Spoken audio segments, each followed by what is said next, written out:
Hi everyone, and today I'd like to highlight 5 things that make the first arc of Wings of Fire so good.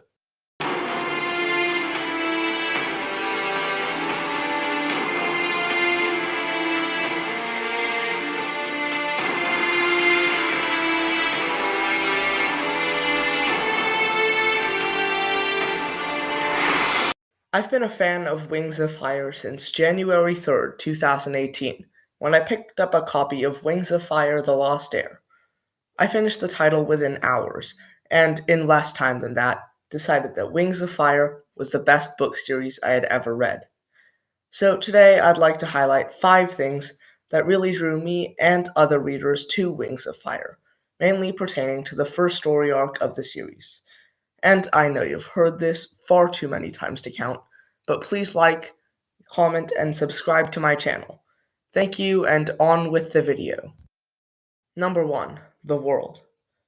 The world of Wings of Fire has always been intricate and complex, and thus much more interesting and realistic than other worlds. We have believable political structures, social hierarchies, and a very developed backstory. Tui also manages to weave the world building into the plot exceptionally well. She doesn't force it on the reader, but instead lets it flow naturally through thought and dialogue. The 7 tribes of Pyria are very interesting, and the ways their culture has evolved are very natural. The past of Pyria is no less compelling than the present, as Tui has filled earlier periods with events that would greatly shape Hyria in the future, similarly to what we have here on Earth. The geography is a bit on the nose, but I think it works, and it's otherwise very realistic and resembles also what we have on Earth. So we're beginning to see a pattern. Tui's world is so well developed because it's similar to what we have on Earth. But it also adds its own elements to the table, which have evolved in universe in a way that would make sense on Earth. Tui's world makes a lot of sense like this, and that is one of the reasons why it works so well. For example, we have the Kingdom of Sand. Realistically, all of the major settlements are around oases, sources of water.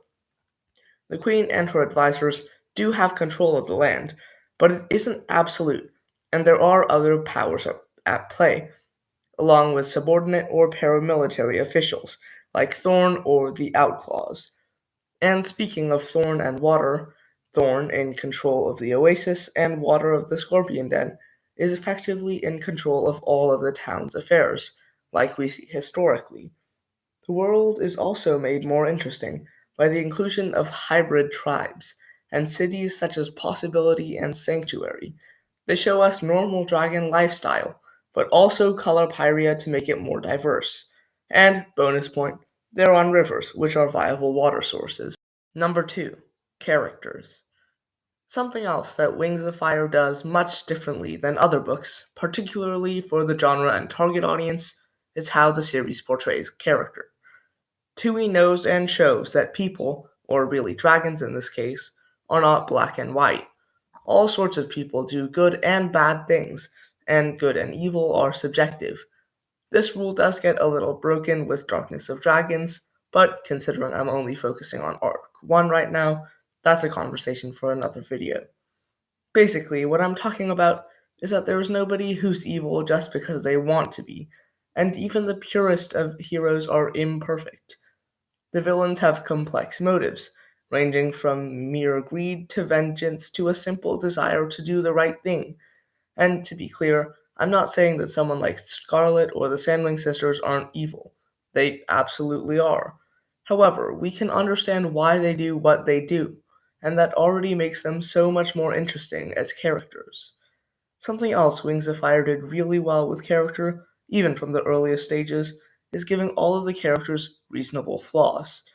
Of course, I'm oversimplifying here, but to give you a rough idea, Clay is naive, Tsunami is hot-headed and arrogant, Glory is seemingly unsympathetic, Starflight is inactive, and Sunny is somewhat jealous. However, they all learn from their mistakes and get over their flaws. They remind us of what it means to be people, rather than the blank, emotionless Mary Sues used by so many authors. People are flawed, and good characters should be flawed in the same way. This makes them much more relatable and adds to the series so much. Number 3, rotating third person points of view. Another thing in Wings of Fire that goes against the black and white theme of most fantasies are how different characters are represented with their own installment. Each point of view is compelling and believable, and it serves to remind us of the motto of the series: every dragon has a story. Take Darkstalker, for example. Without his point of view, readers would likely just assume that he was just evil and that was the end of the story. But Tui shows us his inner thoughts and motives. She shows us how to understand Darkstalker, and learn why, though he may be a villain, Darkstalker only really wanted what he thought was the right thing, and vengeance for his loved ones. That isn't so unreasonable, is it? The thing with Darkstalker is that he takes these things too far. Good intentions drive him into doing things that are not good by any metric, but he still thinks he's doing the right thing, so can you really hate him? Can you really say he's evil? No, not really. So while you might disagree with his actions, and I do, I'm not saying I don't, you can still feel sympathy and understanding for his character. Number 4, well constructed and planned plot. Something that's more story related, though, that Wings of Fire does incredibly well, is the plot. Each collection of 5 books very explicitly fits together in a singular story arc, and especially is the case in the first one, it is very well planned out. There are no outstanding, loose, or unresolved plot lines. The characters do as their character would seem to dictate, and the preordained rules of the world are not broken, unless they were intended to be. Every single line of every single book in the Wings of Fire continuum seems to have some purpose, no matter how small, and the book would be missing a small bit of itself without it. And these lines come together in an incredible way to create something almost poetic.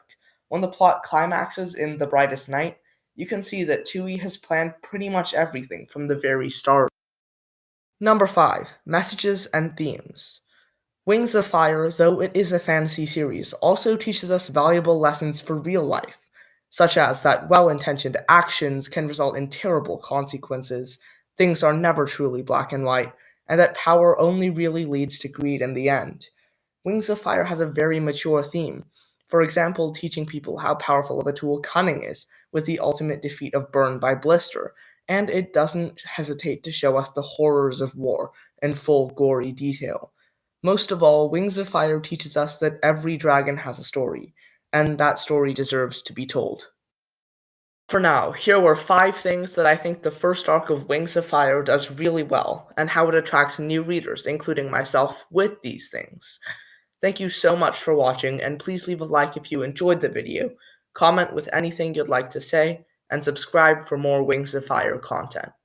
Remember that, as I've said in the video, every dragon has a story, and I'll see you in the next video.